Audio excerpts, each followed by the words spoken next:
Saya share screen dulu Pak ya. Boleh, boleh, boleh. Ya, selamat pagi Pak Agung dan Ya, teman-teman. pagi. Ini adalah hasil progres dari kelompok 3.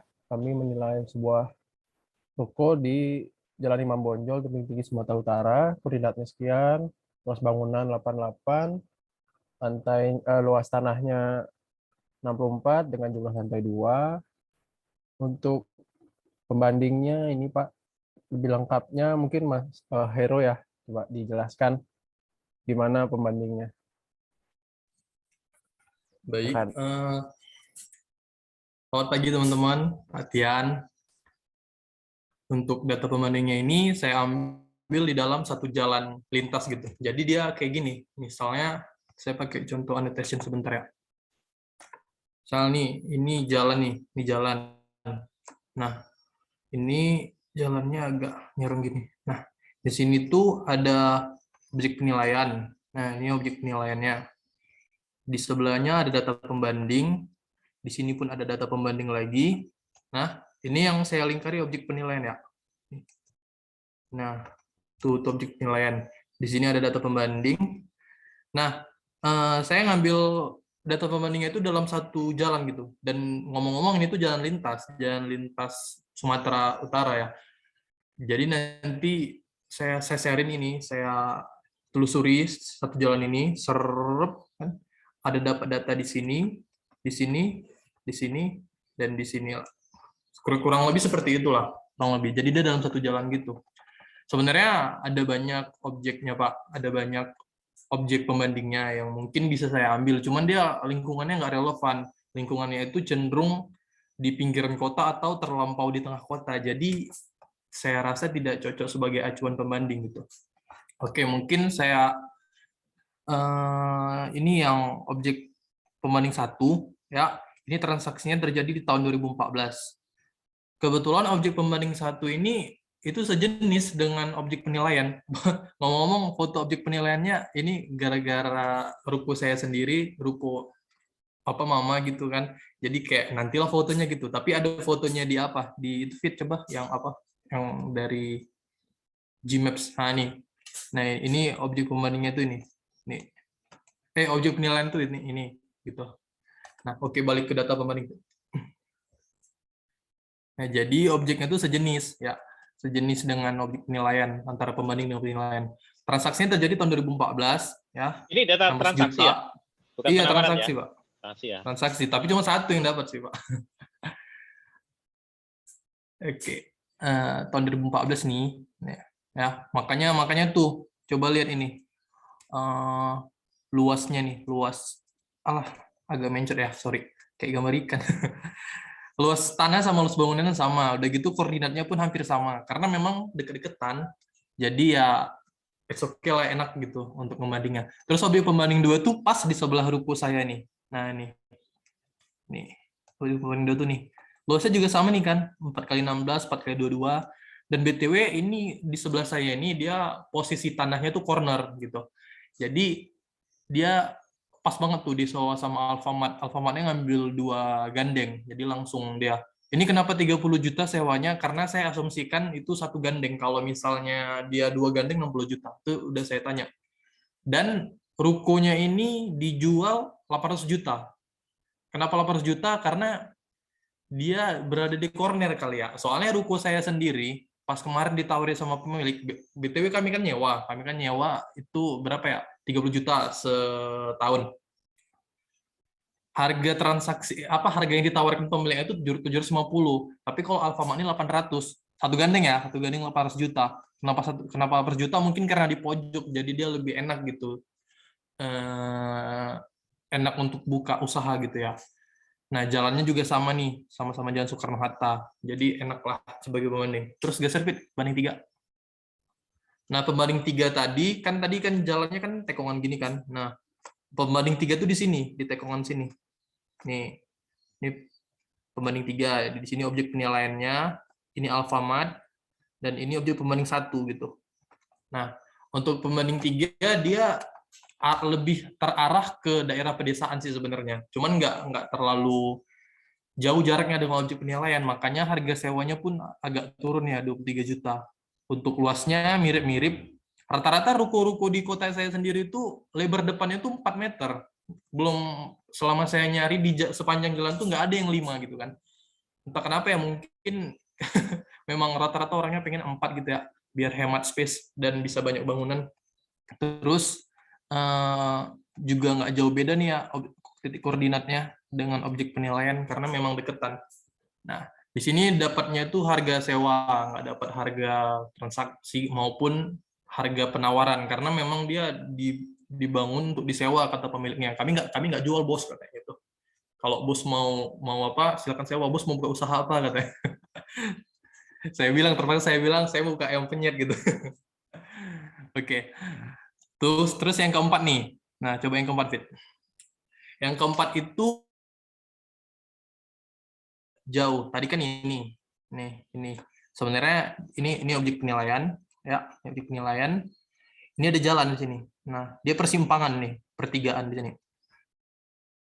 Nah, itu pertigaan ya, bukan tanda panah. Ini jalan, ini pertigaan. Nah, di sini objek pembanding 4, 5, dan 6, saya ambil jauh dikit. Di sini, sama di sini. Ya, di sini. Nah, gitu. Jadi ini 4, 5, dan ini 6. Nah, kurang lebih seperti itu. Ya. Oke. Untuk jalannya udah berbeda di sini. Udah masuk di Jalan Maijen Sutoyo. Tadi kan Jalan Soekarno-Hatta. Ini udah Maijen Sutoyo. Objek pembanding 4, deretannya itu dominan jualan tentang ponsel gitu, ponsel kayak casing, kayak paket kuota internet atau pulsa dan segala macam. Dia dominannya itu sama baju sih. Baju pun ini kayaknya orang-orang yang kaki lima lah ya, numpang di situ atau nyewa. Nah, harganya kenapa mahal, Bro, gitu? Kenapa lebih mahal? Pertama dari sisi apanya ya? Ini kebalik ya, Fit ya. Ini 4. Coba Fit geser kiri dikit, Fit. Lagi.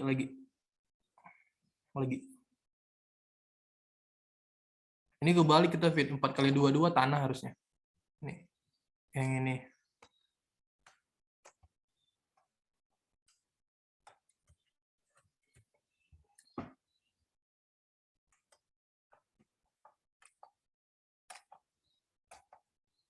Boleh langsung diganti aja, Mas David.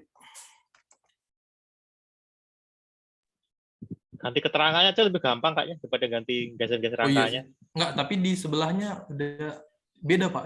Pak terbalik di pembanding 4. Gitu. Mungkin salah input aja sih.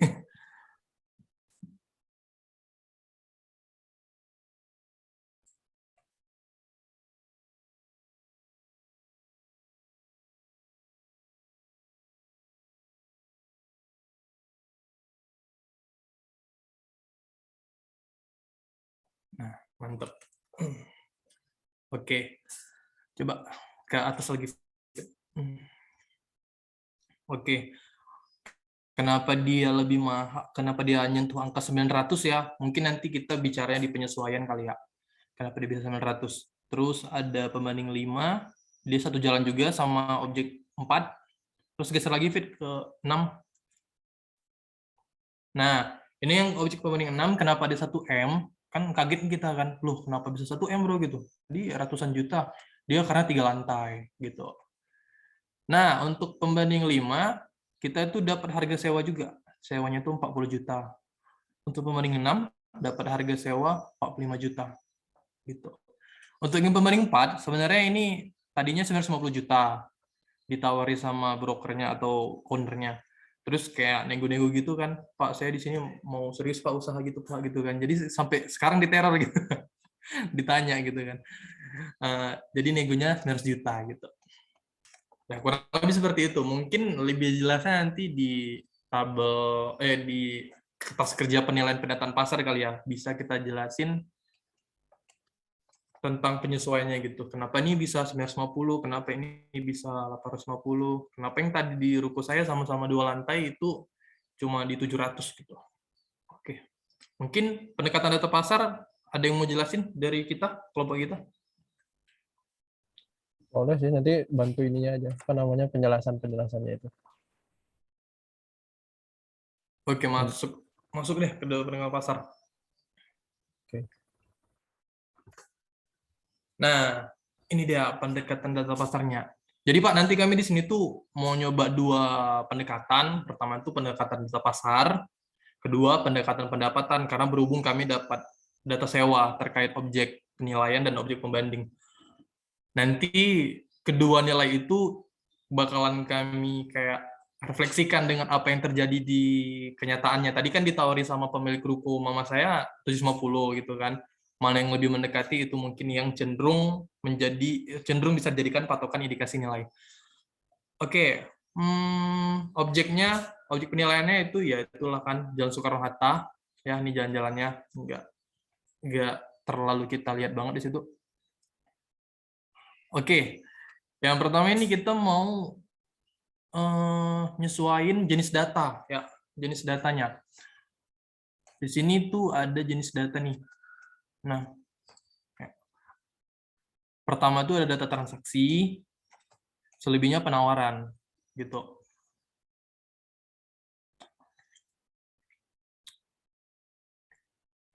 Oh, ini penyesuaiannya di bawah, Fit, ya? Ini kesimpulan ya? Coba ke bawah lagi, Fit.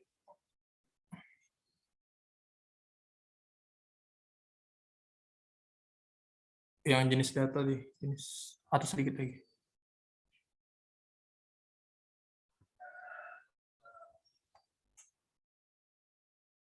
Pendekatan data pasar coba, yang tadi. Ke bawah, nah ini nih, ya nih. Nah jadi ini tuh penyesuaian dari jenis datanya ya, yang tadinya 800 jadi 760, jadi 903, jadi 808 nih ya, dan jadi 1M 50 juta gitu. Nah, angka 4,9% dari mana? Lupa. Coba klik angkanya, lupa dikit. Ini dia. Nah, angkanya itu kami ambil dari pertama itu penyesuaian waktu nih. Ini inflasi dari Kota Pematang Siantar. Berhubung di tebing tinggi kami nggak dapat data inflasi, jadi ambil kota terdekatnya. Kota terdekatnya itu di tebing tinggi Pematang Siantar ya, yang ada datanya. Nah, itu tuh kami ambil semua inflasinya tiap bulan, terus kami rata-ratain. Tuh. Oh, itu penyesuaian. Kok aku bingung sih, Fit? Ini, Fit, yang apa? Coba klik yang ini, 4,9%. Lupa dari mana. Kalau yang jenis data itu kan data Oh ya, penawaran dikurangi, sama astagfirullah. harga nego. Iya. Dikurangi. Jadi gini, Pak, kenapa dia bisa 5,26% itu dapatnya dari 950 juta, dikurang 900 juta, dibagi harga penawarannya gitu. Makanya dia dapat 5,26%. Terus yang 1M tadi kan tadi kan ada data yang dinego gitu kan. Yang 1M itu juga ada dinego. Dinegonya itu dari 1,1M jadi 1,05M. Nah, itu dapat penyesuaiannya dikurangin antara harga negonya dengan harga yang ditawarkan dibagi harga yang ditawar, maka dapat tuh penyesuaiannya itu 5,26% sama 4,5%, terus dirata-ratain dapatlah 4,9%. Makanya penyesuaian ke sheet pendekatan pasar. Makanya dapat dia di sini, kami buat di sini rata 4,9% penyesuaiannya gitu. Kalau penyesuaian waktu kayak yang tadi, yang inflasi tadi, kan udah kami rata-ratain tuh kan inflasinya. Makanya ada bangunan yang udah dibangun pada tahun 2014 ya. Itu di objek pembanding ke-1. Ya, ke-1. Dia kan harga transaksi yang terjadi di tahun 2014 nih. Makanya kami sesuaiin pakai inflasi dengan tahun sekarang, dapatlah indikasi nilai itu 753 juta sekian. Lalu untuk yang lain-lainnya karena itu dapatnya di tahun ini, jadi nggak perlu disesuaikan waktu. sehingga dirata-ratain semuanya ini jadi 1M sekian gitu. Enggak dirata-ratain, ini termasuk data. Sorry. Oke, mungkin selanjutnya bisa jelasin sama David. Oke, terus kalau sudah penyesuaian waktu, kita pakai penyesuaian akses dan lokasi sama fisik dan unsur lain. Kalau akses dan lokasi ini kemarin tanya-tanya Hero kan sekalian kerja kelompok, itu ternyata yang di Soekarno-Hatta itu dia aksesnya lebih bagus daripada yang Sutoyo. Jadi yang ini dikasih 4, dia dikasih 3. Terus kita rata-ratakan yang 3 ini dapat sekitar 9,3 juta per meter persegi.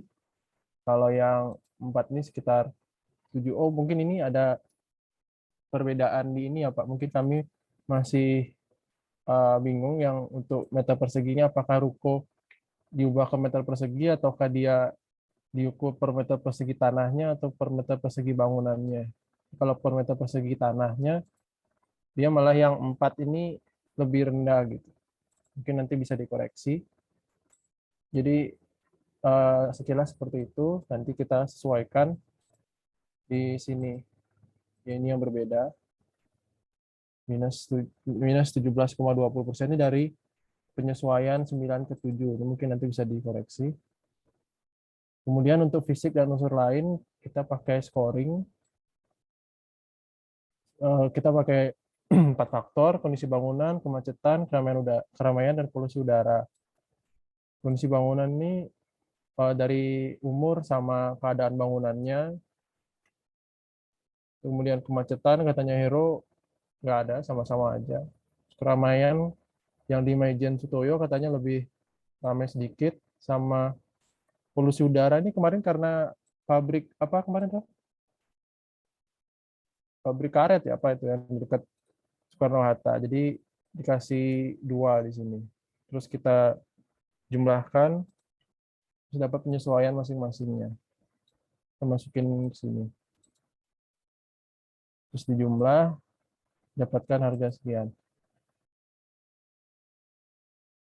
Mungkin Hero ada tambahan? Udah sih cukup itu aja untuk pendekatan data pasarnya. Pendapatan juga nih. Pendapatan boleh. Jelasin aja. Kalau pendapatan kami lihat dari datanya itu ada transaksi sama sewa kotor, jadi kami coba pakai izin untuk apa ya, semacam cross check gitu. Yang ini 800, kemudian sewa kotornya 30, dapat 26, sekian, dapat rata-rata sekitar 24,12. Kita kalikan dengan sewanya sekitar 724. Kalau kata Hero tadi ditawarin 750 juta, jadi angkanya mirip-mirip. Jadi mungkin ada apa ya? Mungkin bisa dipakai, nanti bisa dipertimbangkan. Gitu sih Pak. Kalau kami pertanyaannya lebih ke yang ini, nilai meter perseginya ini apakah ruko ini diubah ke meter persegi atau dibiarin apa totalan atau meter persegi dari tanahnya atau bangunannya gitu Pak. Mungkin pertanyaan dari kelompok kami seperti itu. Sekian Pak. Terima kasih. Ya, makasih. Ini menarik ini akses sama akses ya, sama lokasi ya. Ternyata yang mempunyai akses yang kurang baik malah lebih tinggi nilainya dibandingkan dengan akses yang baik ya. Berarti ada faktor lain ini yang berpengaruh di sini gitu. Akses ya, ini yang agak sulit. Kalau misalnya gini bisa nggak? Kalau misalnya kita tidak menggunakan per meter persegi, tapi kita menggunakan seperti yang penyesuaian fisik ini caranya. Jadi kita kasih apa namanya? Dikasih bobot. Kita tidak menggunakan per meter persegi, tapi kita kasih bobot. Jadi gini, kalau misalnya yang akses nomor 4 ini, akses nomor 4, yang aksesnya diberikan nilai 4 ini, itu apa yang membuat dia nilainya 4 gitu? mungkin lalu lintasnya mungkin lebih ramai barangkali ya, atau mungkin jalannya lebih lebar gitu mungkin. Nah, jadi diberikan ini aja, diberikan faktor. Faktor pertama barangkali kelebaran jalan. Terus faktor kedua mungkin jumlah kendaraan yang lewat di daerah itu. Gitu. Terus faktor ketiga barangkali apalah gitu yang sesuai gitu ya. Karena ini dibikin pembobotan seperti ini. Bikin pembobotan seperti yang ada di berikutnya. Karena ini agak aneh nih, karena skor yang tinggi malah dia dapat yang rendah kan.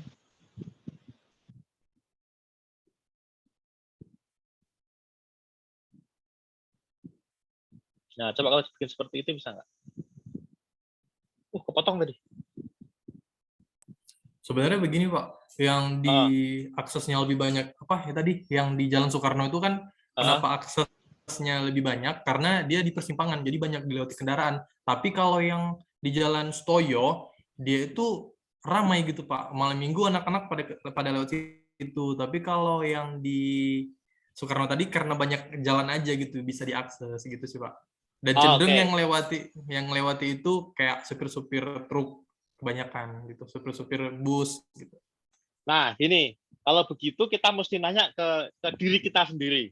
Nah, kira-kira yang lebih sering membuat misalnya kalau kita jualan apa nih, ayam penyet taruhlah gitu ya, ayam penyet gitu, lebih potensi orang mampir itu lebih banyak mana? Kira-kira yang anak muda nongkrong atau sopir bus gitu? Anak muda nongkrong Pak. Anak muda nongkrong ya. Berarti kalau begitu harusnya yang di Sutoyo itu lebih gede skornya dibandingkan dengan yang di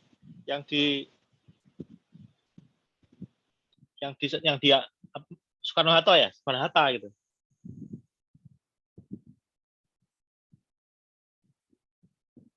Atau ruko punya mama jualannya apa, Heru? Ayam penyet Pak, dan kami ngerasa juga kayak di sini kurang cocok sih gitu. Kemarin mama main sewa aja deh. Nggak ada diskusi. Oke, kalau begitu mungkin kalau begitu berarti kita sesuaikan dengan kondisi propertinya itu. Kalau propertinya dipakai untuk jualan ayam penyet, itu sebetulnya yang menjadi driver sales-nya itu apa nih? Anak muda yang nongkrong atau lalu lintas? Kan beda ya, antara misalnya taruhlah Indomaret atau Alfa dengan ayam penyet, itu kan beda. Kalau Alfa itu kan dia semakin banyak orang yang lewat di depan, itu kan semakin bagus tuh. Karena kan potensi traffic-nya kan gede. Kalau dalam bahasa internet yang potensi ngekliknya itu besar. Tapi kalau ayam penyet kan mungkin tidak seperti itu kan. Tapi yang lebih mungkin ya kondisi di sekitarnya seperti apa, bukan orang lalu lintas gitu ya. Nah, ini yang di Soekarno-Hatta itu kalau dalam konteks ayam penyet ini kelihatannya lebih rendah dibandingkan dengan yang di Sutoyo gitu. Karena sesuai dengan bisnis yang dipakai di situ di Soekarno-Hatta. Gitu.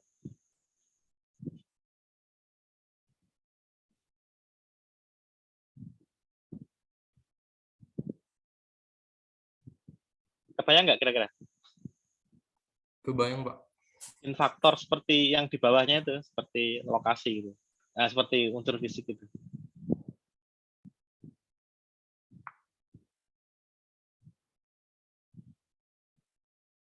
Misalnya apa nih gitu kan? Jumlah kendaraan yang lewat atau kan kalau persimpangan jalan memang betul dia rame, tapi apakah dia mampir ke situ kan? Karena tipikal orang yang belanja ayam penyet itu beda dengan tipikal orang yang belanja taruh di Alfamart. Ayam penyet dia memerlukan datang ke situ, gitu. Datang ke situ dan tinggal di situ agak lama itu ya, mungkin ya setengah jaman itu ya untuk makan. Gitu. Tapi kalau di tipikal di kayak supermarket gitu kan, Indomaret gitu kan dia nggak perlu lama kan, datang beli langsung 10 menit pergi. makanya dia trafficnya penting banget. Tapi kalau untuk ayam penyet kelihatannya trafficnya tidak terlalu penting kali ya, atau gimana ya? Mungkin tidak, ya penting tapi tidak sepenting untuk di Alfamart gitu. Nah ini barangkali yang harus kita pertimbangkan ketika kita membuat scoring. Kita sesuaikan dengan kondisi bisnis yang memang dikerjakan di lokasi yang sedang kita nilai. Potensinya HBU-nya itu loh, mau dipakai sebagai jualan apa gitu, HBU-nya. Kebayangkan kalau nilai itu kan, asumsi nilai itu adalah ketika properti digunakan pada kondisi highest and best use. Makanya ketemu nilai pasar kan seperti itu asumsinya. Digunakan secara optimal mungkin, seoptimal mungkin.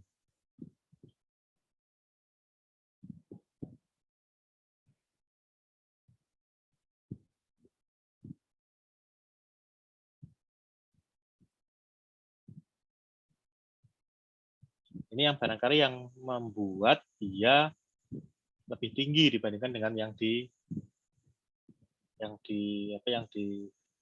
Soekarno-Hatta gitu. Karena tipikal bisnisnya dia beda.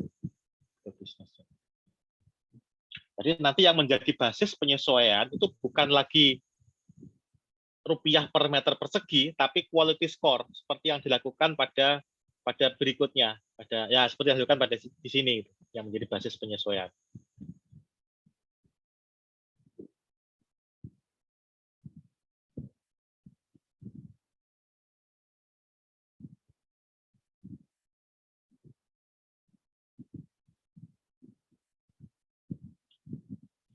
Kira-kira apa? Jumlah kendaraan yang lewat, terus apa lagi kira-kira? Pak, saya mau tanya dulu, Pak. Oh, gimana? Berarti kan kalau misalkan menyesuaikan sama bisnisnya, berarti kita sesuaikan sama penggunaan sekarangnya gitu, Pak ya? Bukan untuk Iya, dijual gitu.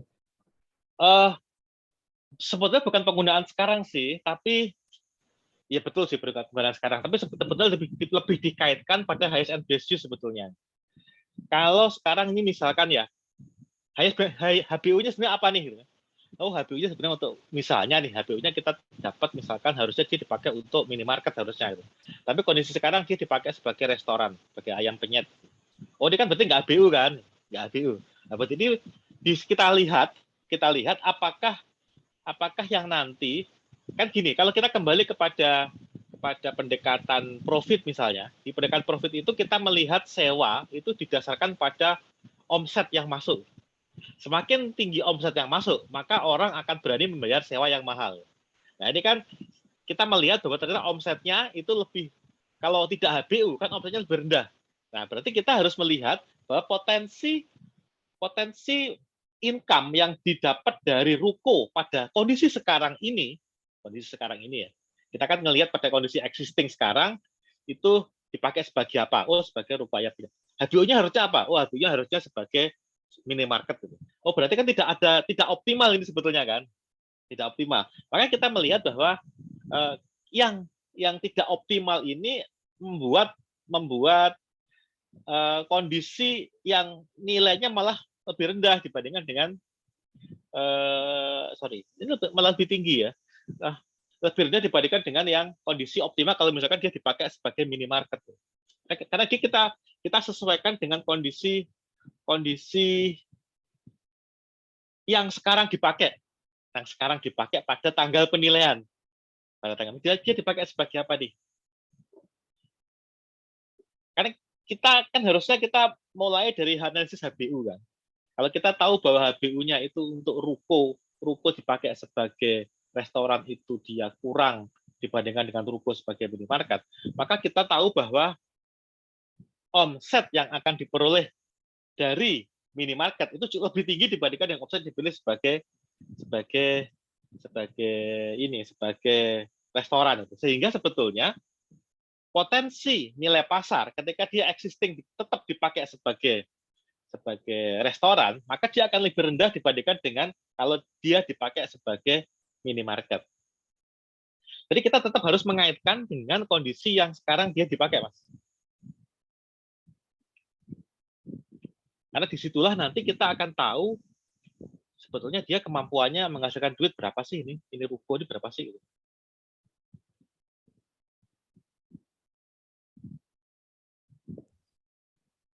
Berarti kami patokannya bukan berdasarkan yang seharusnya, tapi yang bukan berdasarkan HBU-nya, tapi berdasarkan yang terjadi di objek penilaian gitu ya Pak? Nah, ini gini. Sebetulnya kita kalau misalnya nih ya, kalau misalnya di sekitar tempat rukonya Mama itu ada itu nggak? Ada yang dipakai sebagai minimarket nggak, Bos? Sebelahnya Alfamart Pak. Oh, sebelahnya minimarket Alfamart sebelahnya. Iya, pas sebelahnya. Oh, yang ini ya, yang 2 ya? Iya Pak. Oh, oke. Kalau yang 2 market kelihatan kalau misalkan kita mau menganalisis nilai sebagai nilai pasar, maka asumsi kita adalah ruko ini akan dipakai sebagai minimarket juga. Gitu. HBU-nya dia apa? Gitu.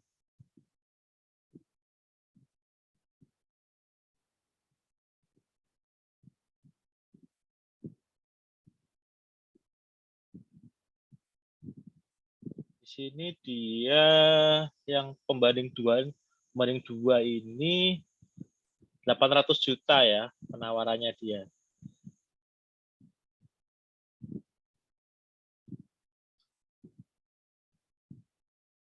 Kalau di pendekatan data pasar tadi analisis tadi sementara ketemunya berapa nilai propertinya? Asumsinya. Oh, 600 ya. 600 ya. Oke. Ya berarti kurang kan? Ini dia kelihatannya pengaruhnya di sebentar. Nilai yang kolom B nilai itu maksudnya nilai apa nih? Nah, itu maksudnya nilai apa? Setelah disesuaikan waktu sama jenis datanya, Pak. Yang Oh, di waktu sini. sama jenis dasarnya ya. Oke. Oke ya. Berarti ya belum. Oke, sip. Ya. Ya. Berarti dia kelihatannya ada yang tadi itu. Kalau misalkan penyesuaian itunya di anu, Pak. Kan kita gini. Akses ya. Akses berarti kalau sorry. Naik, Pak. Naik. Yang penyesuaian akses sama lokasi.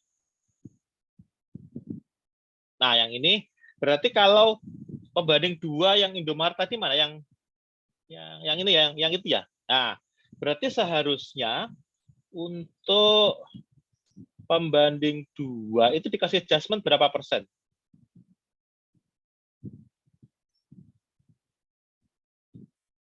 Nol, Pak, kalau akses sama lokasinya. Ya harusnya 0 yang 2 karena kan sama kan. Untuk pembanding yang lain yang 3 sama 4 nih ya. 3 sama 4 berarti kalau yang di Jalan Sutoyo itu kan dia lebih banyak dipakai sebagai tempat anak-anak nongkrong ya. Trafficnya agak kurang kan. Berarti sebetulnya dia kalau untuk usaha minimarket kurang optimal dibandingkan dengan yang di Soekarno-Hatta. Berarti harusnya yang pembanding 3-4 itu diberikan penyesuaian yang plus. Penyesuaian itu lokasi plus.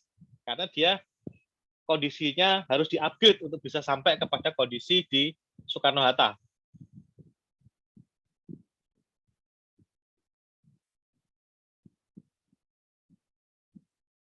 Penyesuaian. Nah, ini yang pembanding 3-4 yang lokasinya di Sutoyo, itu seharusnya dia di-upgrade angkanya supaya dia masuk ke pendekatan ke kalau ini kan dia malah turun nih kan. Kalau ini kan malah turun nih. Dari 9 ke 7 juta kan malah turun kan. Padahal seharusnya kalau kita kembali kepada HBU bahwa dia itu kondisinya adalah untuk minimarket, berarti kan Sutoyo itu kurang pas. Sutoyo ya Pak ya?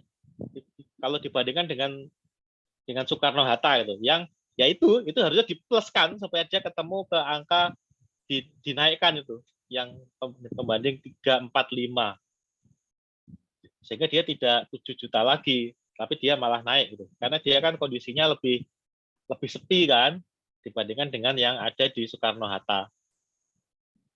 Nah, prinsipnya seperti itu, prinsipnya. Berarti mungkin skornya bisa ditukar ya Pak. Mungkin yang di Soekarno-Hatta ini jadi 3, terus ini jadi 4 gitu mungkin Pak. Atau gimana? Eh,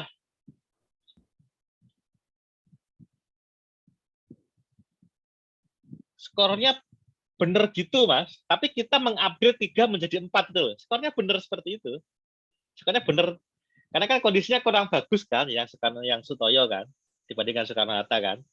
Oh Sehingga dia, enggak Pak, kalau yang di sini Sutoyonya 3 gitu berarti kan harusnya dia di sini lebih kecil gitu Pak. Kalau yang di sini lebih besar gitu. Jadi karena di sini otomatis dia jadi ngikut min gitu Pak. ya, padahal harusnya dia di yang 34 itu harusnya plus itu, bukan di Iya. min. Harusnya di plus harusnya itu, yang 34 itu. Berarti ada yang kurang pas pada sistem scoringnya. Tapi scoringnya benar, scoringnya 3-4 itu sudah betul. Cuman bagaimana 3 ini supaya diubah menjadi 4. Adjustment-nya di situ.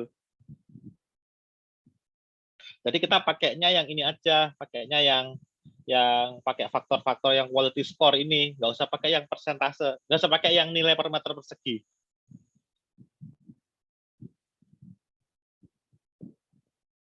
Nah, sekarang kalau kita ngelihat akses sama lokasi, untuk kepentingan minimarket itu yang kira-kira relevan apa nih dari sisi akses sama lokasi? Misalkan apa? Misalkan lebar jalan, misalkan ya, lebar jalan. Terus jumlah kendaraan yang lewat per jamnya berapa? Terus apa lagi kira-kira?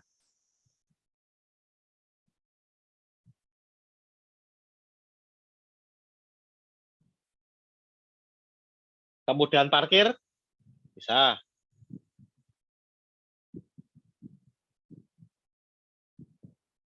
Nah, mungkin itu mungkin ya.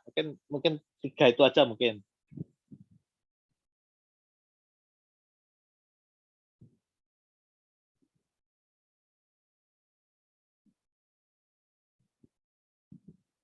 Nah, tinggal nanti dilakukan pembobotan.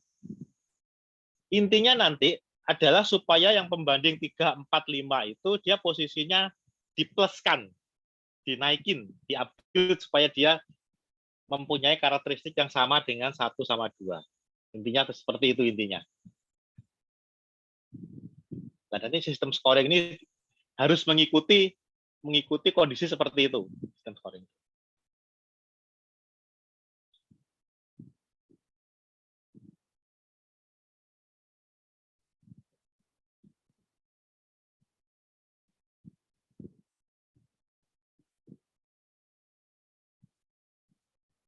Nah, berarti nanti kelompok kami coba ubah yang diakses sama lokasi nih Pak, yang penyesuaiannya Pak.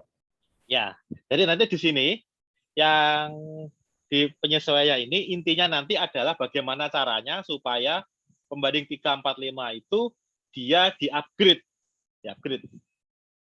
Dikasih penyesuaian yang plus. Karena kalau di sini kan kebalik nih, yang 3-nya malah lebih tinggi kan dibandingkan dengan yang 4 gitu kan.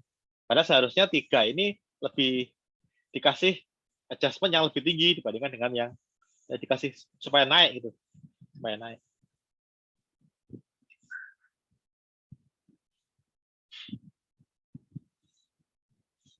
Ya, nanti mungkin kelompok kami ubah dulu yang penyesuaian ini Pak. Ya, sip, kayak di situ tadi masalahnya sehingga kok hasilnya agak jauh kan dibandingkan dengan hasil dari sekitar 700-an juta yang kita dapat dari wawancara kan. Iya Pak. Karena katanya Hero kan ditawarin berapa tadi tuh? 750 ya katanya. 7,5 ya, 7,5 tadi. 50. Ya. Heeh. 7,5 ya. Berarti kan kurang lebih ya sekitar, nanti kan penawarannya kan segitu kan, jadi harusnya dapatnya ya sekitar 700-an lah.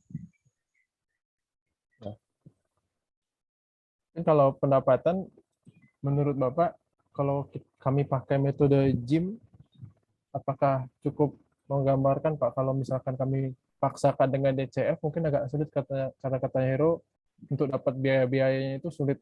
Ya. Datanya, Cukup lah Pak. ini, menurut saya cukup ini, cukup lah. Jadi cukup dengan JIM ya Pak?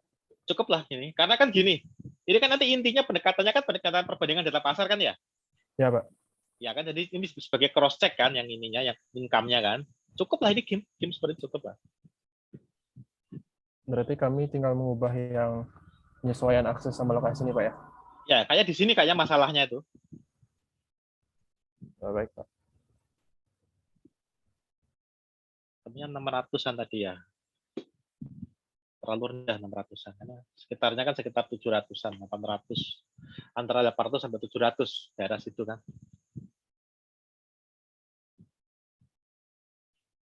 Nah, seperti ini loh. Jadi kita itu pentingnya kita punya data pembanding ini supaya kita itu tahu. Kita ada patokan bahwa oh daerah situ tuh antara 700 sampai 800.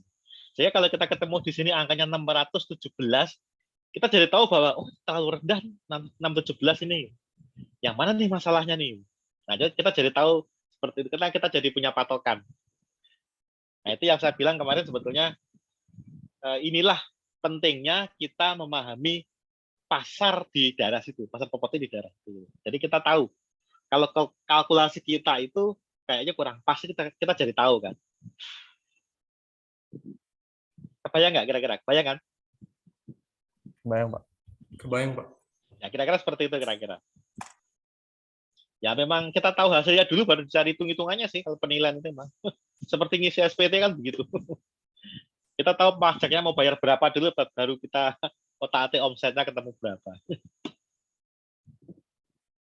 Sip, mantap ini, keren lah ini. Kelompoknya Pak Ketua ini cocok lah ini.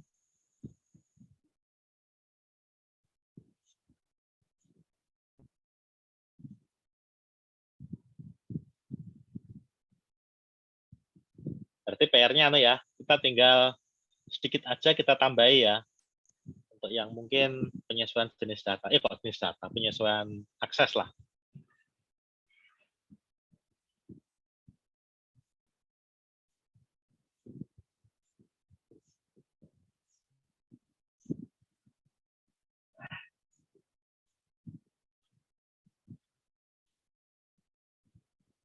Sampai nanti ketemu antara 700 sampai 800 yang di kelompoknya Hero.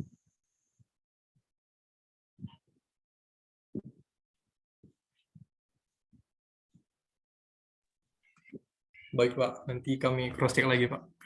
Oke, sip. PR-nya. Keren ini, Pak. Keren. Cakep lah. Di sini kita lihat bahwa analisisnya sudah jalan, analisis income-nya jalan pakai GIM, terus analisis untuk data pasar juga jalan.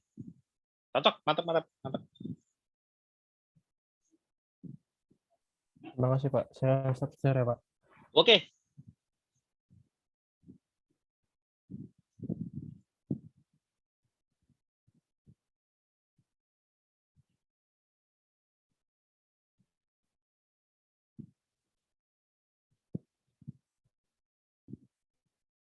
Kelompok lain ada yang ingin menyampaikan progres atau mungkin Mas dari kelompok lain barangkali untuk yang punyanya si Hero tadi. Wah, si Novalis senyum-senyum aja nih, wah.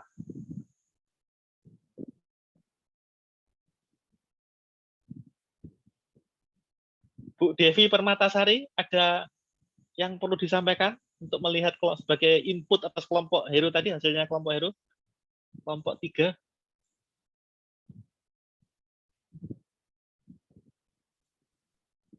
Dev, mana Dev itu tadi? Oh, nggak ada. Pusing sama kelompok sendiri, Pak. Waduh, udah lama-lama sendiri.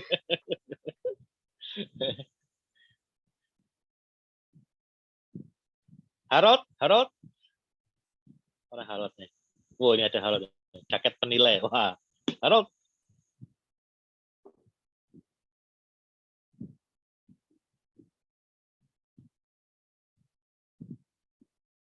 Ada suaranya sih Harold. Harold, ada yang disampaikan Harold untuk kelompoknya Hero? Masukan buat kelompoknya Hero? Sepertinya tidak ada, Pak.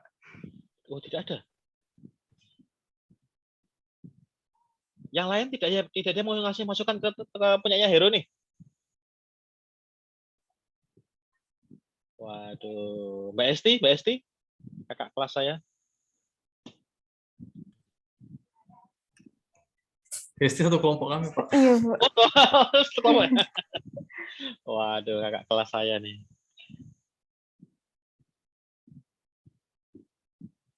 Oke.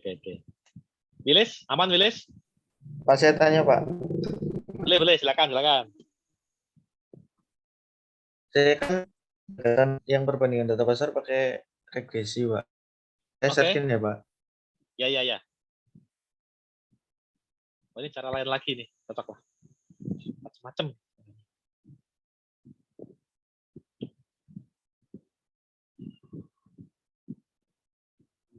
Nah ini Pak, saya pertama menggunakan quality rating. Nah, menentukan variabelnya berupa luas tanah, luas bangunan, kondisi bangunan, posisi. Nah, pada variabel ini kami tidak tidak memperhitungkan lokasi karena lokasinya sama dalam satu jalan dan cenderung tidak terlalu berpengaruh gitu. Paling nanti luas tanah yang paling berpengaruh karena harga tanah di situ udah lumayan tinggi di Purwokerto sekitar 10 jutaan per meter kalau di pusat-pusat komersial gitu. Jadi bobot tanah yang paling besar 50%. Nah, setelah hitung quality ratingnya, ketemu total skor untuk masing-masing data pembanding ini dan harganya. Nah, terus saya lakukan analisis sederhana untuk mencari persamaan Y sama dengan A plus BX. Nah, ini harganya sebagai Y, kemudian X-nya skor. Kemudian diperoleh koefisien. Di sini intercept dan untuk skornya ini berarti kan nanti jadi persamaan. Ini buat yang A-nya, yang intercept. Skornya buat ini berapa kali skornya. Jadi ketemu persamaan demikian. Kemudian untuk nilainya dengan quality score objek penilaian 9,6 diperoleh nilai sekitar 1,2 miliar. Nah, di sini sebelumnya untuk R-square-nya 89%, berarti kan udah dari 4 variabel ini sudah cukup merepresentasikan variabel-variabel yang mempengaruhi harga gitu. Berarti tinggal 11% yang belum ditentukan. Sekitar 11% dari faktor lain. Nah, ketika saya cross check menggunakan pendekatan pendapatan, menggunakan JIM, diperoleh sekitar 1,19 miliar. Berarti selisih sekitar 30 jutaan gitu. Menurut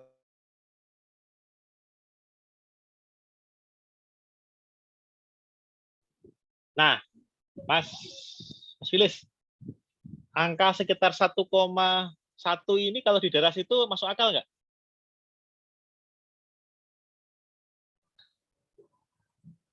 Gimana Pak? Saya tadi internetnya bermasalah Pak. Sempat putus. Nah, angka 1,1 miliar ini kalau di daerah situ kira-kira masuk akal nggak?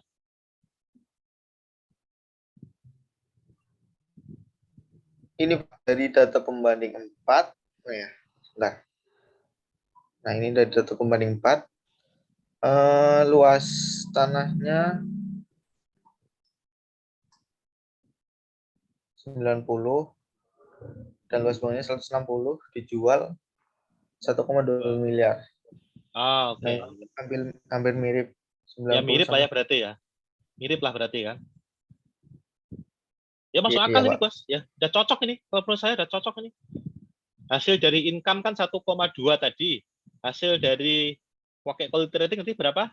1,1 ya? 1,22 sama. Oh, sama-sama 1,2-nya ya. Kan Ya, 198 tadi ya. Udah cocok ini udah. Berarti nanti nilai pasarnya adalah 1,2 miliar. Oke, Pak. Udah pas ini. Nah, mungkin sebagai tambahan untuk yang ini Mas, yang ANOVA ya. Ini kan ada output berupa ANOVA kan? Ya, Pak. Ya ini dirimu bisa ngelihat yang significance S yang kolom M itu. Yang Yang paling mana, Pak? kanan. Yang paling kanan. Yang ini, Nah, Pak. itu. Tuh. Itu kan dibandingkan dengan angka 5%, bandingkan dengan 0,05. Oh iya, Pak. Kalau sudah di atas 0,05 kan berarti kita sebetulnya kita harus hati-hati melihat hasil quality rating ini, karena kita sebetulnya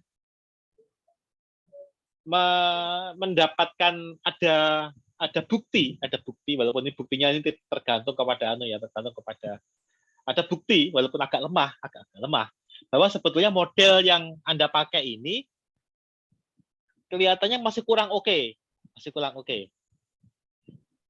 Model yang oke itu yang alfanya, yang significance F-nya di bawah 5%. Yang oke. Ya oke ya, itu harusnya di bawah 5%. Kalau ini kan hanya sedikit di atas 5% kan. 0,056 kan, harusnya kan dia di bawah 0,05 harusnya. Ini kan sedikit di atas 0,56. Tapi nggak masalah karena kita melihat bahwa R kuadratnya tadi berapa? 80% lebih ya? 89, Pak. 89% ini tinggi sekali.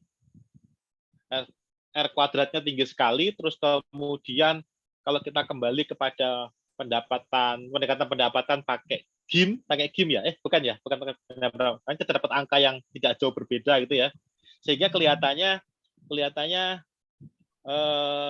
angka 0,056 ini mungkin ada sampling error di situ gitu, mungkin saya juga nggak ngerti juga, mungkin ada sampling error di situ sehingga modelnya walaupun agak lemah tapi masih bisa diterima. Karena ketika kita cross check dengan pendekatan income, ternyata hasilnya juga tidak jauh berbeda. Gitu. Sekitar 1,2-an kan, 1,2 miliar. Tapi ini saya pikir oke nih, sudah oke lah. Tapi barangkali nanti lain kali Mas Gilis, selain kita melihat R square, kita juga harus melihat significant F ini. Itu aja yang ingin saya sampaikan sih. Baik, Pak. Terima kasih, Pak. Tapi ini oke lah. Hasilnya kan 1,2 miliar ya. Oke lah, cocok lah ini sebagai itu. Kita juga ngelihat betanya, ya ini, yang betanya skor, yang P value Mas yang bawah 0,056. Nah ini. Nah itu kan sama dengan significant F kan yang atas. Iya, Pak. Ya itu kan sama. Ini sebetulnya kalau di dalam uji hipotesis kita itu biasanya kita membandingkan antara P value-nya punya beta dan P value punyanya F. Tapi kalau untuk regresi sederhana biasanya angkanya sama. Jadi kita ngelihat salah satu aja. Jadi ini juga sama kan 0,056. Ini berarti kita juga sebetulnya kita dari sampel ini kita tidak cukup punya bukti untuk bilang bahwa beta itu tidak sama dengan 0. Berarti skornya yang koefisiennya skor yang 765 itu 76 juta. Yang 76 juta itu kalau mengikuti aturan ini, kalau mengikuti pola ini seharusnya dia hanya sebagai sampling error. Artinya sebenarnya kita dari keempat data ini bahwa seharusnya betanya tidak signifikan. Pengaruh dari berbagai faktor yang tadi itu seharusnya tidak signifikan. Tapi karena kita cross check dengan pendekatan pendapatan hasilnya tidak jauh berbeda, tapi kelihatannya model ini mungkin masih bisa dipakai. Sebagai solusinya Mas, mungkin bisa naik Mas. Sebagai solusinya mungkin scoringnya mungkin bisa diperbaiki Mas ini. Oh gitu ya Pak. Oke Pak. Skornya mungkin bisa diperbaiki, barangkali ini dipakai sebagai apa? Rukonya yang dinilai. Ruko ya? Ruko Pak. Ya, rukonya dinilai dipakai sebagai apa Mas? Belum dipakai Pak, masih disewakan. Masih disewakan ya? Masih mau disewakan gitu ya? Iya, mau disewakan. Saya ngelihatnya yang posisi ini loh Mas. Posisi ini mungkin kelihatannya perlu ditambah ini anunya. Bobotnya gitu. Kalau saya akan saya kurangi bobot kondisi bangunan. Mengapa? Karena kan bangunannya masih baru kan ini. Baru atau gimana? yang dinilai baru, Pak. Baru kan? Berarti saya akan kurangi kondisi bangunan karena dia kondisinya baru gitu ya. Kondisinya baru gitu saya akan kurangi untuk kondisi bangunan. Ya saya nggak tahu juga karena ini mau dipakai sebagai apa gitu ya. Jadi mungkin akan kalau persaingnya adalah sama-sama barunya, atau mungkin kalau nanti mau dipakai sebagai, ya penting lah kondisi bangunan ya, tapi mungkin akan, atau mungkin luas bangunan mungkin bisa dikurangi juga gitu. Kalau tanah saya kira enggak karena dia perlu parkir kan nanti. Parkir mungkin akan yang saya kurangi adalah luas bangunan. Satu ker gitu, luas bangunannya 5%, kondisi bangunan 5%, tapi posisi bangunan itu saya naikkan menjadi 15%. Mungkin Baik, Pak. seperti itu mungkin. Jadi supaya nanti kalau kita membuat model yang kita hasilkan itu betanya bisa di bawah 5%, Mas. Baik, Pak. Ini objeknya di hook ya, objeknya ya? Objeknya di tengah, Pak. Oh, di tengah. Oke. Di tengah ya. Oke, nggak apa-apa. Itu mungkin posisi yang nanti akan, kalau saya akan karena ini kan ruko ya, ruko kan komersial kan, ruko itu kan komersial, jadi seharusnya dia posisi itu mempunyai bobot yang besar harusnya dibandingkan dengan kondisi bangunan seharusnya. Kalau luas bangunan sih mungkin oke lah, cocok lah. Kondisi bangunan ini yang akan Pak kurangi bobotnya kalau saya. Sebentar Mas, ini yang objeknya adalah 9,6 ya, intinya ya. Iya, Pak. Oke. Sekarang coba lihat turun Mas. Yang ini Mas, yang data ini Mas, yang ya itu. Stop. 1,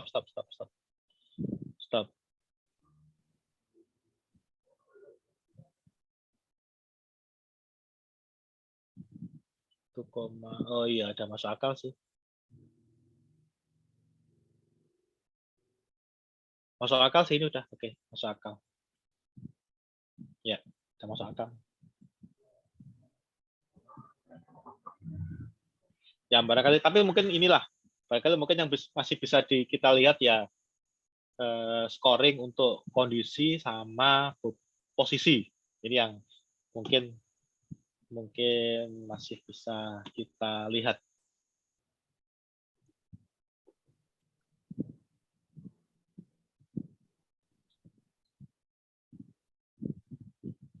Itu barangkali Mas Wilis yang bisa dianu lagi. Tapi ini udah cocok sebetulnya sih. Baik, Pak. Terima kasih, Pak. Ya, tinggal itu aja sih, mungkin tinggal scoringnya aja nih yang di sini yang mungkin bisa kita perbaiki sedikit. Perlu ada peluang perbaikan. Sip, keren ini udah cocok. Hasilnya kok udah mirip antara income sama perbandingan data pasar. Hanya di betanya tadi, koefisien untuk skor itu yang mesti kita perhatikan. Tapi sebetulnya selisihnya ke 5% kan cuma sedikit saja ya. Itu yang kalau mungkin kita beresin di scoring kondisi bangunan sama posisi, ini mungkin dia bisa lebih baik nanti hasil betanya. Mungkin ya, saya juga nggak tahu juga saya. mungkin kalau di otak-atik di situ mungkin bisa nambah lah. Mantap nih. Pak, saya izin stop ya, Pak. Stop sekarang. Sip, ya silakan ya.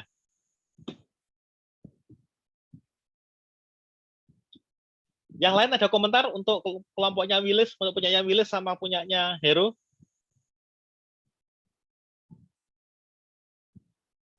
Pak, saya mau komentar, Pak. Mau tanya, Pak. Mau tanya juga sih sebetulnya. Kelompok saya tuh untuk yang pasar sebenarnya mirip sama Wilis, Pak. Tapi saya memang masih kendala di meregresikannya itu. Kalau tadi kan bisa dibilang semua faktor itu langsung diberikan skor, kemudian nanti dilihat persamaannya, baru nanti dikembalikan ke skor itu. Saya sebenarnya pengen bertanya gini, Pak. Kan masing-masing variabel itu misalkan ada lokasinya, kemudian ada luas, ada jarak dari pusat kota, Kalau dari menggunakan scoring itu di regression masing-masing supaya ketemu masing-masing variabel itu penyesuaiannya itu, apakah bisa seperti tekniknya Willis tadi itu atau ada teknik lain lagi Pak? Itu. Jadi saya bingungnya di situ sehingga saya belum bisa melangkah untuk memberikan penyesuaian atas variabel-variabel itu Pak. Ya, jadi gini Bli, ada dua sistem Bli. Yang dipakai Willis tadi itu adalah menggunakan teknik regresi sederhana. Regresi sederhana itu dia hanya memungkinkan menggunakan satu variabel saja sebetulnya, yaitu X, ya cukup X saja gitu. Nah, padahal kan yang berpengaruh terhadap nilai properti kan tidak hanya satu variabel, macam-macam kan variabelnya kan. Bagaimana caranya supaya variabel macam-macam itu bisa masuk ke dalam satu variabel saja? Ya dia pakai cara yang scoring tadi. Pakai cara scoring tadi, yang variabel 1, 2, 3, kasih bobot, kasih skor. Sehingga itu nanti digabung jadi satu, ketemulah satu variabel X yang jadinya gelondongan. Itu cara pertama yang kayak Willis tadi.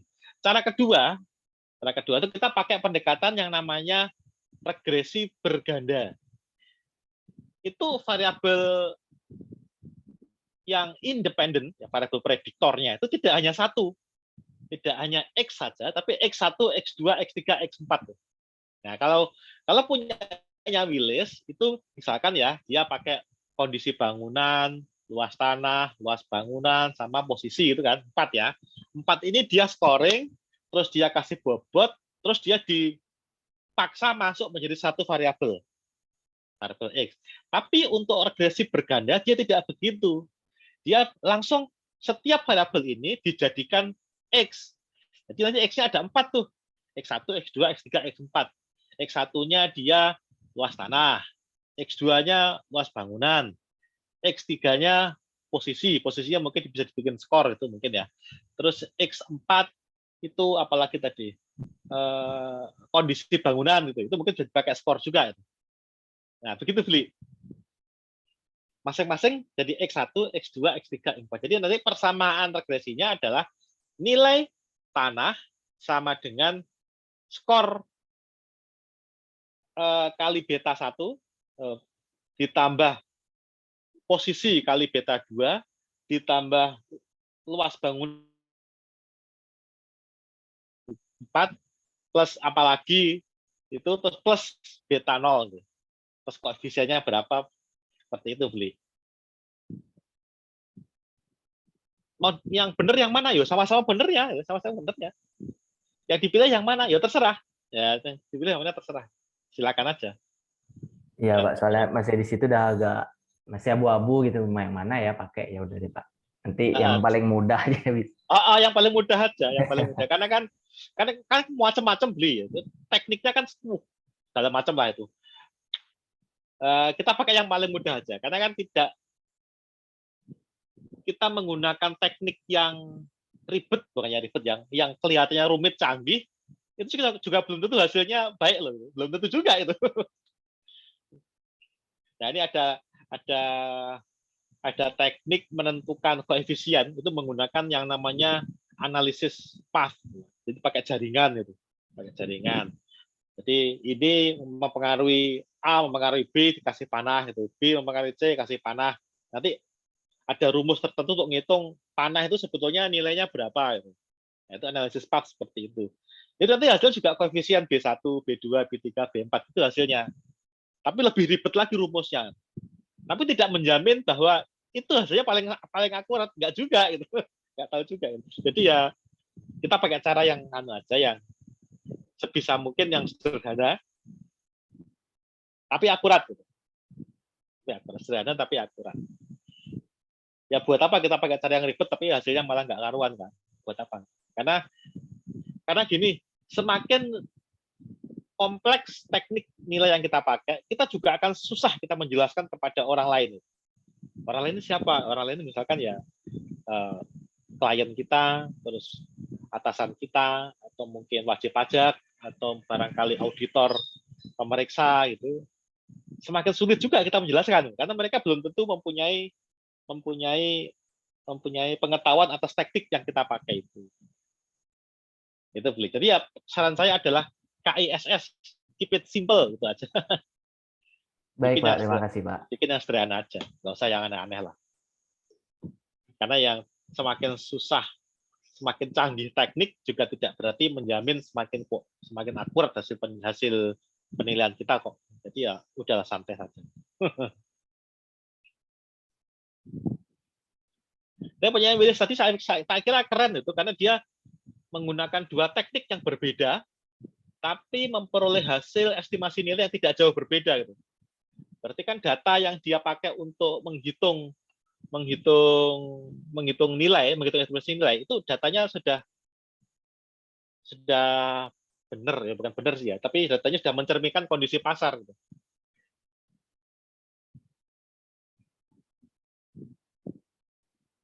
Jadi kalau datanya benar, harusnya teknik apapun yang dipilih itu harusnya tidak akan jauh berbeda sih. Tidak akan biasanya itu tidak akan terlalu jauh gitu, seharusnya.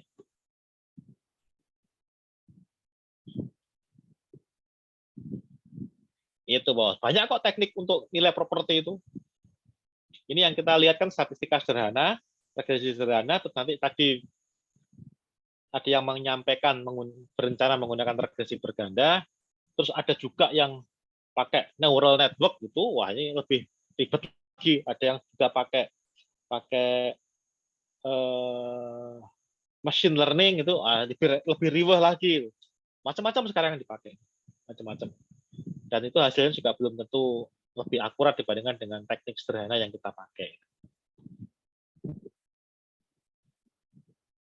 Gitu, bos.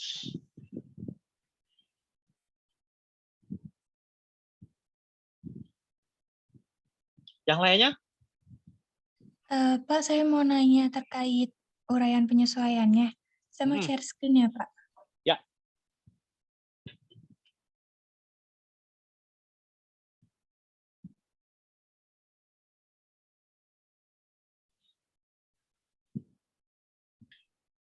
Iya, Pak. Jadi, kan kemarin kita udah melengkapi data-data yang dibutuhkan untuk penyesuaian. Nah, terus penyesuaiannya itu kita mulai dari harga penawarannya, Pak. Jadi, kan kemarin kita ada plan untuk nanya ke kontak personnya, apakah penawaran ini udah jadi transaksi atau belum gitu. Nah, ternyata yang udah jadi transaksi itu yang pembanding 2 aja, Pak. Itu dia masih penawaran. Nah, tapi akhirnya kita itu nanya untuk indikasi fix harga transaksinya itu berapa gitu. Jadi kita tanya kira-kira itu netnya berapa gitu, Pak. Terus untuk yang pembanding 1 itu kontak personnya bilang kalau misal mau ngasih diskon harganya itu 5% gitu. Jadinya kita untuk indikasi transaksi 95% dari harga penawaran yang ditawarkan.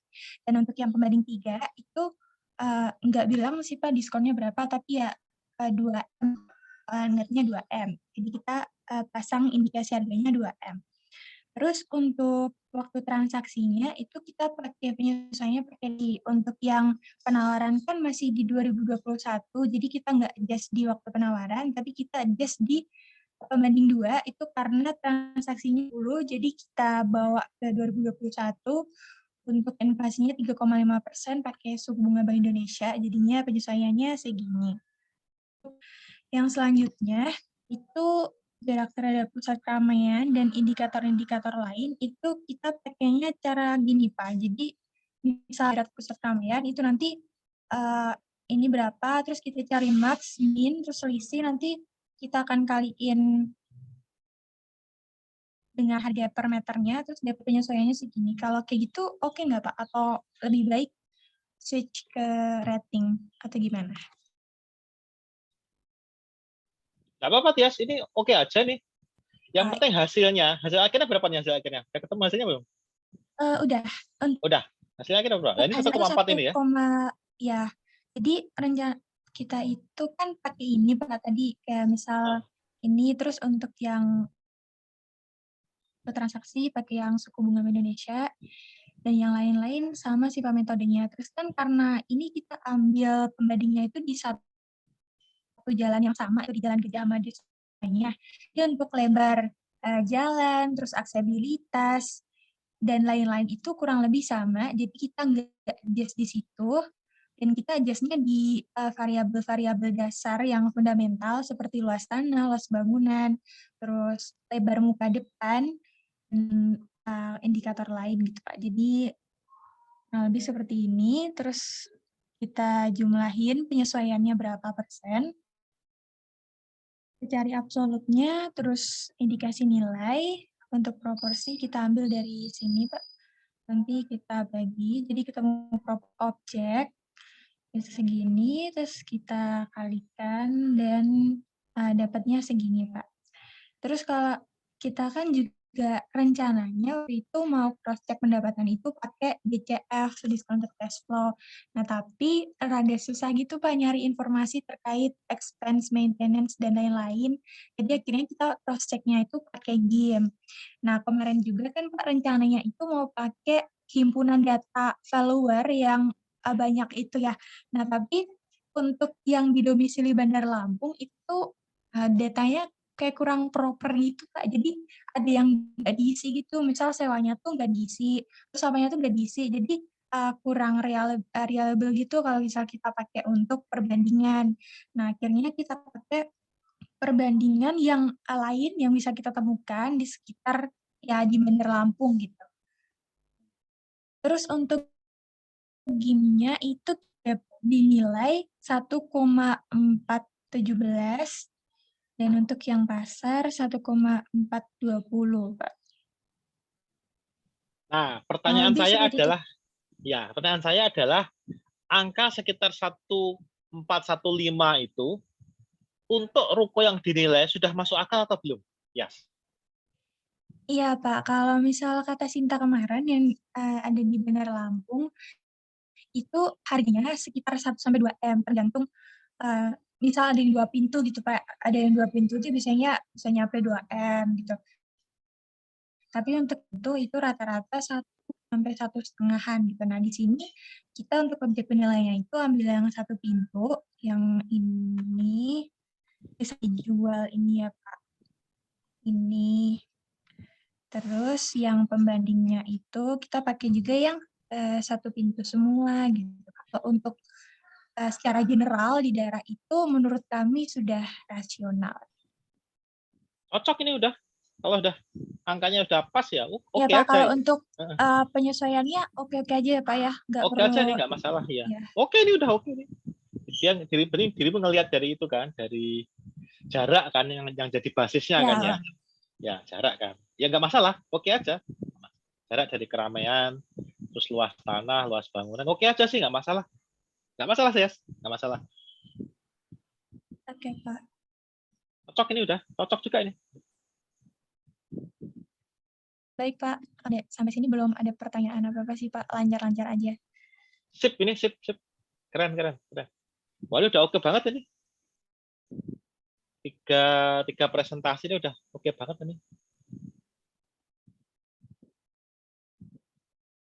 Oke Pak, izin. Sip. Makasih Tias. Sip, makasih Tias.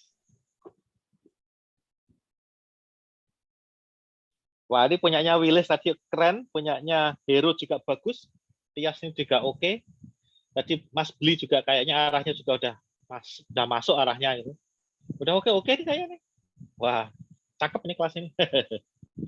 Wah, oke. Kayaknya minggu depan sudah siap presentasi ya, laporan final nih kayaknya nih. Wah.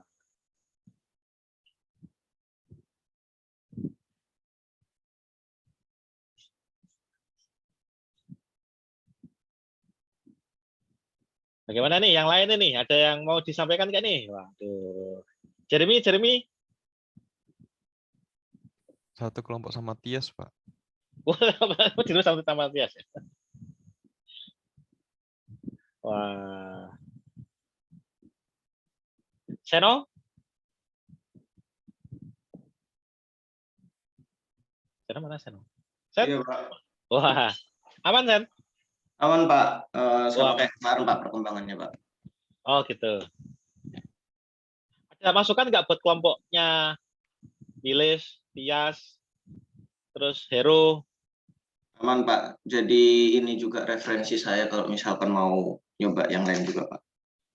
Oh, sip lah. Mantap lah ya.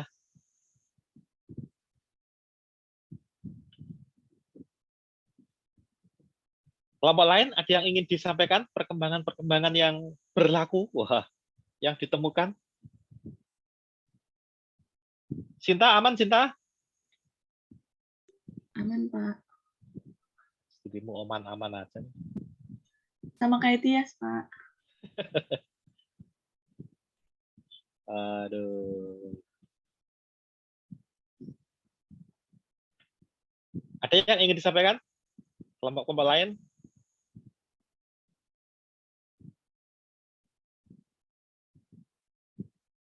Tidak ada?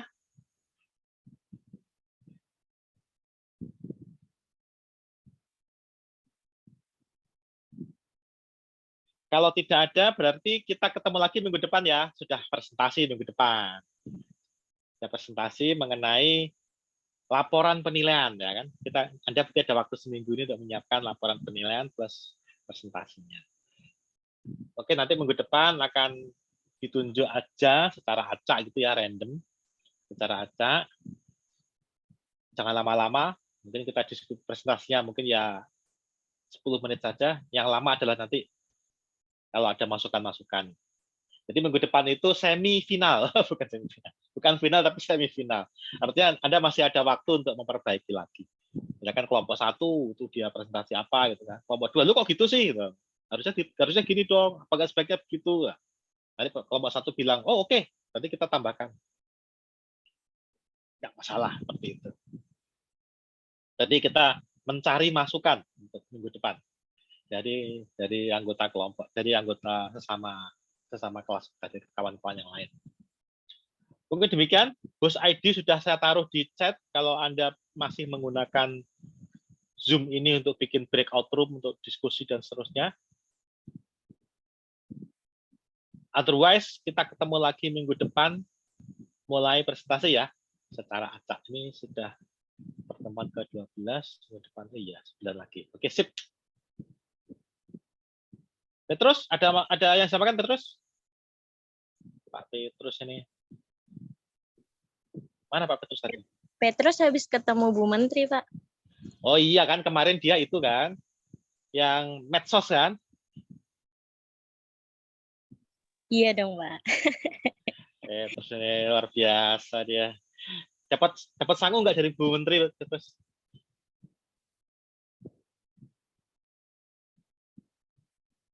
Bu Menteri bayarin pulsa dong, masa kita disuruh ngebombardir medsos pakai kepentingan Kemenko, nggak ada pulsanya nih, gimana sih Bu Menteri gitu.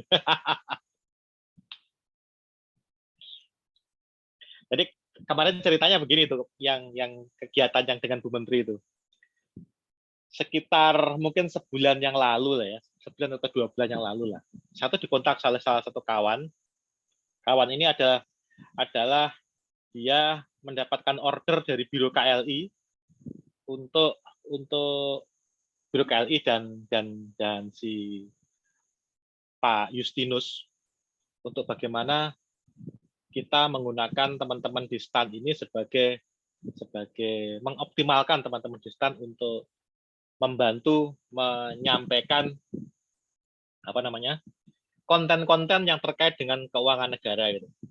Kan selama ini kalau kita ngelihat, ini yang saya lihat ya, yang saya lihat ketika kemarin dibuat ketentuan tentang bukan undang-undang sih, kan bulan Januari ini ada teks amnesti jilid 2 kan. Ketika saya menggunakan akun Twitter saya untuk melihat sentimen masyarakat atas inisiatif teks amnesti jilid 2, yang saya dapatkan itu isinya negatif sentimennya. Keyword yang muncul itu keyword negatif. Nah, terus kemudian ngobrol-ngobrol, wah ini kita harus lawan ini dalam tanda kutip ya, lawan yang kayak gini nih dengan konten yang ya bener lah.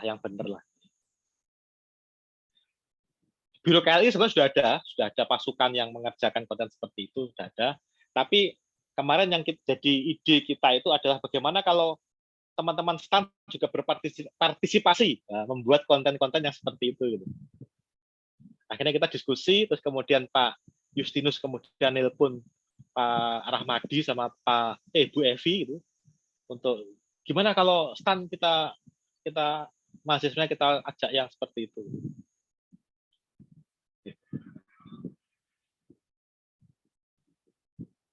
Ini nggak tahu kemarin idenya sih mungkin akan diadakan semacam workshop gitu ya, tapi saya nggak tahu apakah akan kejadian apa enggak. Kemarin yang disampaikan Bu Menteri gimana, Petrus?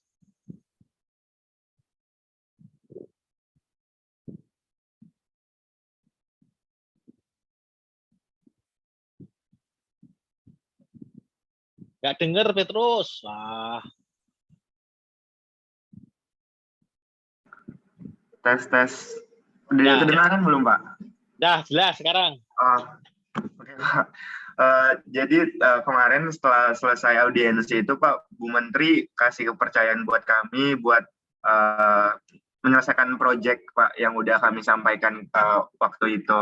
Jadi proyek Kemenkeu ini nanti kita bakalan mengkomunikasikan APBN kepada masyarakat lebih luas dari media sosial Kemenkeu gitu Pak. Sebenarnya kalau kemarin idenya yang kita diskusikan itu bukan hanya di medsosnya Kemenkeu sih, tapi medsos pribadi sebetulnya. Medsos akun pribadi sebetulnya. Jadi kalau Biro KLI kan dia sudah punya pasukan cyber army itu dalam tanda kutip ya, cyber army. Tapi kalau namanya nggak enak banget cyber army itu, yang memunculkan konten-konten yang terkait dengan keuangan negara gitu ya.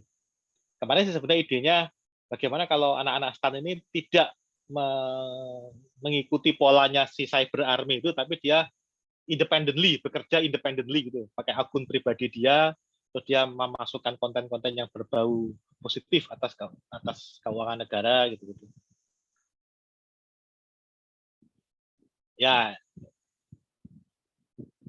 idenya sih kemarin begitu, tapi nggak tahu perkembangan berikutnya saya sudah nggak ikutan lagi. Mungkin kalau yang masalah itu saya juga masih belum tahu Pak, cuman masih kemarin itu masih disampaikan untuk buat project itu aja sih Pak. Iya, betul. Karena kemarin ide awalnya itu teman-teman di STAN itu menggunakan akun pribadi mereka untuk menambahi magnitud dari yang sudah dikerjakan oleh timnya Biro KLI. Idenya sih kemarin begitu. Tapi nggak tahu, mungkin ada pergeseran-geseran, saya sudah nggak ngikuti juga. Sip lah, ketemu Sincan nanti berarti ya, dirimu ya, Petrus ya. Kerja bareng Sincan ya? Oh iya, Pak Mas Farhan ya, Pak? Iya, Farhan. Oke, sip lah. Ya, mungkin nanti dikerjakan lah itu. Jangan seperti Twitternya, manifest ya isinya ya, malu-maluin itu isinya. Wah, soal Twitter dari medsosnya isinya, waduh. Duit mulu isinya, geleng-geleng kepala saya. Ini apaan nih anak-anak STAN ini? Bikin malu aja. Tolongin Twitter ya Pak. Saya silent reader aja. Bapak follow manifest juga pasti. Saya memata-matai saya.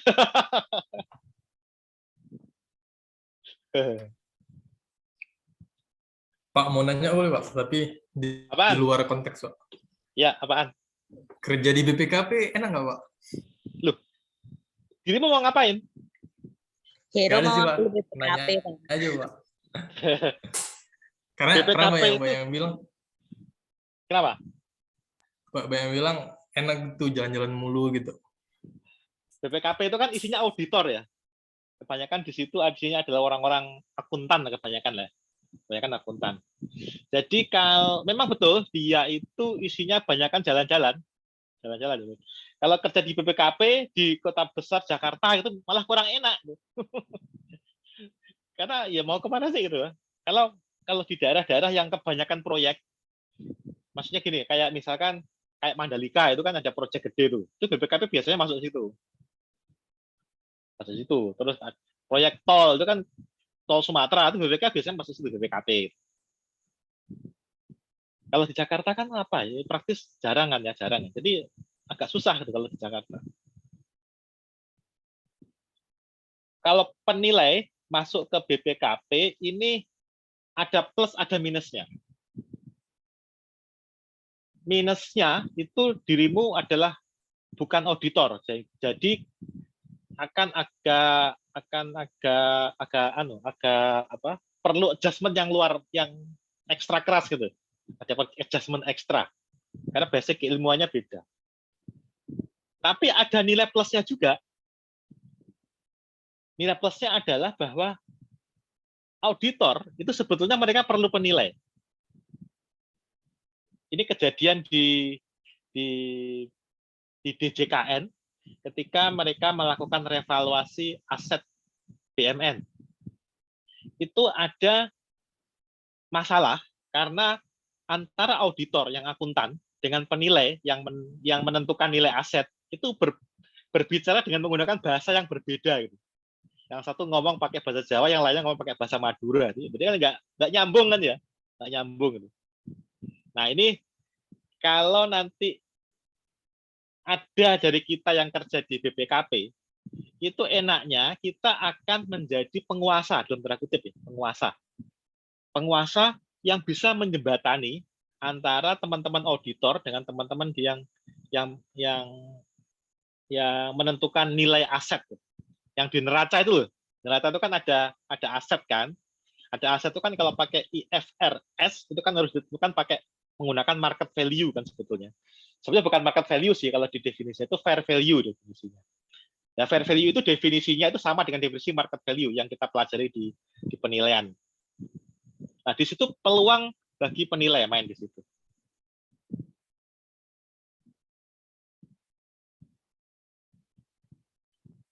Enaknya di situ enaknya di situ. Jadi kita akan menjadi penguasa. Karena di situ sih akuntan semua. Nggak ada yang penilai. Ya kalau kita penilai, cuman kalau memang nanti kerja di BPKP, berarti kita juga harus bisa memahami pola pikir para auditor itu. Yang kata lain apa? Kita juga harus bisa memahami isi dari laporan keuangan itu seperti apa. Misalkan kita neraca itu ya, neraca itu asalnya dari mana sih? Terus kemudian ada laba rugi itu duitnya dari mana sih? Angka-angkanya tuh hitungnya dari mana? Ya, kita harus paham seperti itu. Itu bos. Tapi kalau enak enggaknya sih enak kalau menurut saya. Enak. Ya plus minusnya kayak gitu. Baik Pak, terima kasih Pak infonya Pak. Enak kok BPKP, enak. Saya ada teman yang kerja di BPKP tapi dulu dia auditor tapi sekarang dia udah keluar jadi auditor. Jadi BPKP itu enaknya dia gitu. Jadi dia tuh bisa keluar masuk itu. Kalau misalkan dia auditor itu kan dia fungsional kan. Tapi kalau dia sudah bosen jadi auditor, dalam tanda kutip bosen ya, tiap hari kok kerjanya ngaudit terus kan, dia bisa keluar dari auditor itu. Jadi pegawai biasa, pegawai struktural biasa, bukan lagi fungsional. Nah, nanti balik lagi ke fungsional lagi kalau udah bosan di struktural. Itu seperti itu kalau di BPKP. BPKP. Kalau di BPPK belum bisa seperti itu. Di pajak juga belum bisa seperti itu. Di pajak fungsional ya fungsional terus selamanya. Di BPPK juga sama. Kalau fungsional ya fungsional terus, bakal seperti itu terus selamanya. Kalau BPKP enggak, dia bisa keluar masuk. Enaknya di situ nanti. Teman saya itu di BPKP dia auditor, sekarang dia keluar dari auditor. Dulu dia teman kuliah di Australia. Malah dia nulis buku tentang fotografi karena dia fotografer. Dia bikin buku esai, foto esai. Keren begitu dia. BPKP. BPKP itu singkatan dari BPK Perjuangan. Kan ada PDI, ada PDIP, ada BPK, ada BPKP. Ya itu guyon aja dulu. Karena dulu kan pernah BPKP itu pernah nggak jelas peranan dia itu apa, nggak jelas. Jadi BPK Perjuangan, berjuang untuk bertahan hidup. Itu oke lah, BPKP oke lah, cocok lah itu. Penilai banyak peran di situ terkait dengan nilai penentuan fair value aset.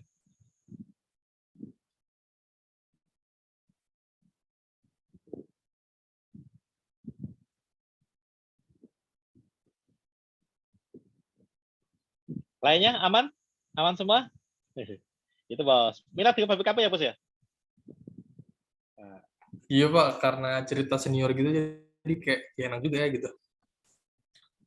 Dia Iya, baru apalagi- baru apa ya?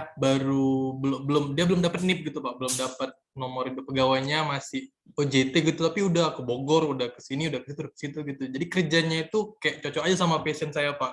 Kerja itu nggak bisa diam di tempat gitu, kayak enak tuh sana sini gitu Pak. Apalagi kalau baru lulus ya, masih muda, baru lulus itu memang sebaiknya seperti itu. Gitu. Sebaiknya seperti itu. Jadi di rekam jejak kepegawaian kita sudah tercatat kalau si A itu sudah pernah ke mana-mana gitu kan. Di CV kita itu sudah tercatat. Enaknya seperti itu. Apalagi masih muda, belum ada tanggungan, wah cocok lah. Traveling kemana-mana dibayari negara kan. Traveling dibayari negara cocok kan. Bukan hanya dibayari tapi malah ya dibayari. Jalan-jalan tapi dibayari kan enak. ST seminggu 5 hari selesai kan, yang 2 hari bisa kita pakai untuk kepentingan kita sendiri ya.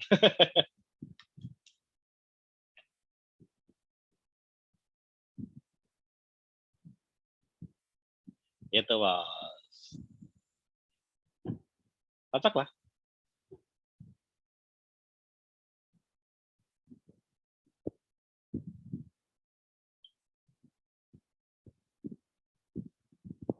Ada lagi yang ingin disampaikan? Ditanyakan atau apa? Diskusi?